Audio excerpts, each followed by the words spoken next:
Telangana small medium news paper and magazine association వారు నేడు సోమాజిగూడలో జరిగిన విలేకరుల సమావేశంలో పత్రిక ప్రకటన విడుదల చేశారు.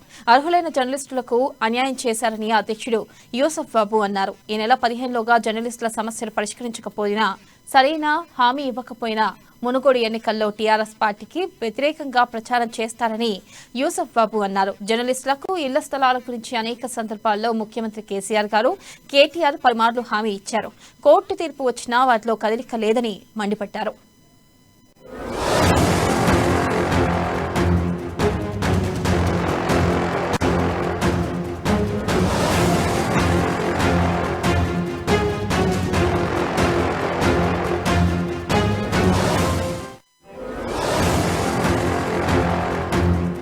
తెలంగాణ రాష్ట్ర చిన్న మధ్యతరహా దినపత్రికలు అండ్ మ్యాగజైన్స్ అసోసియేషన్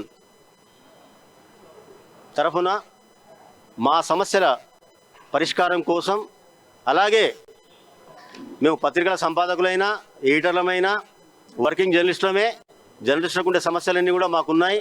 అందుకే మా సమస్యలతో పాటు మాకు సంబంధించిన జర్నలిస్టుల సమస్యల విషయంలో కూడా బాధను వ్యక్తం చేస్తున్నాం.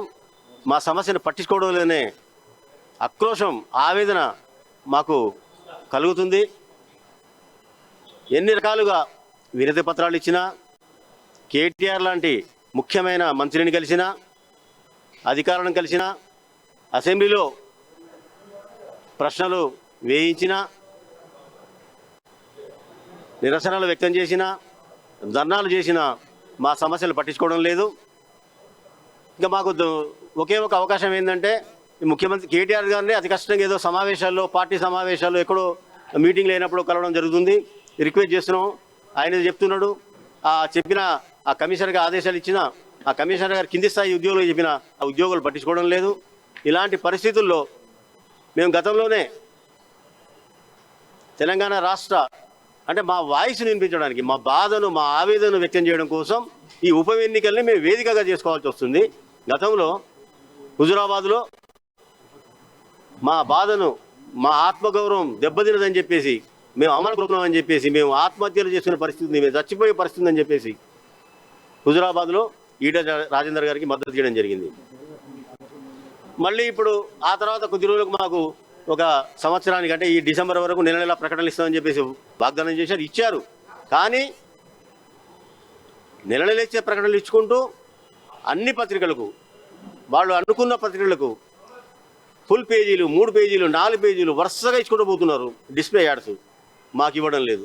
మాకు ఇవ్వమని అడిగితే పట్టించుకోవడం లేదు. ఎవరికైనా చెప్పుకుందామంటే ఎవరు అందుబాటులో లేరు. కమిషనర్ గారు పాపం ఆయన దృష్టి పోతే ఆయన హెల్ప్ చేస్తాడు. ఆయన కమిషనర్కి వచ్చిన మా చాలా సమస్యలు పరిష్కారం అయినాయి. కానీ ఆయనకు చాలా శాఖలు ఉన్నాయి. ఆయన బిజీగా ఉండడం వల్ల కలవలేకపోతున్నాం. పొరపాటు ఒకసారి కలిస్తే ఆయన కింది అధికారులకు చెప్తే అధికారులు చేయడం లేదు. ఇవన్నీ దృష్టిలో పెట్టుకొని మా బాధలను వ్యక్తం చేయడం కోసం మునుగోడులో రేపు జరగబోయే నవంబర్ 3వ తేదీన జరిగే ఎన్నికల్లో తెలంగాణ పరిష్కరించాలి, గ్రేడింగ్లో ఉన్న సమస్యలను పరిష్కరించాలి. అలాగే మొత్తం ఈ 2.5 సంవత్సరాల నుండి మొత్తం సమాచార శాఖలో ఎన్పానల్మెంట్ అనేది ఆగిపోయింది. 3 సంవత్సరాలు అయింది దాదాపు. దానికి ఒక జియో వస్తుందని చెప్తున్నారు. ఆ జియో లేదు. పాత పద్ధతుల ప్రకారం ఎన్పానల్మెంట్ లేక చాలామంది ఇబ్బందులకు గురవుతున్నారు. వాళ్ళు పత్రికలు తీస్తూ, పత్రికల సమాచార శాఖలు వేస్తూ ఇబ్బంది పడుతున్నారు. ఎన్పానల్మెంట్ జియో అనేది రావాలి. సరైన పద్ధతుల్లో అక్రిడేషన్ల విషయం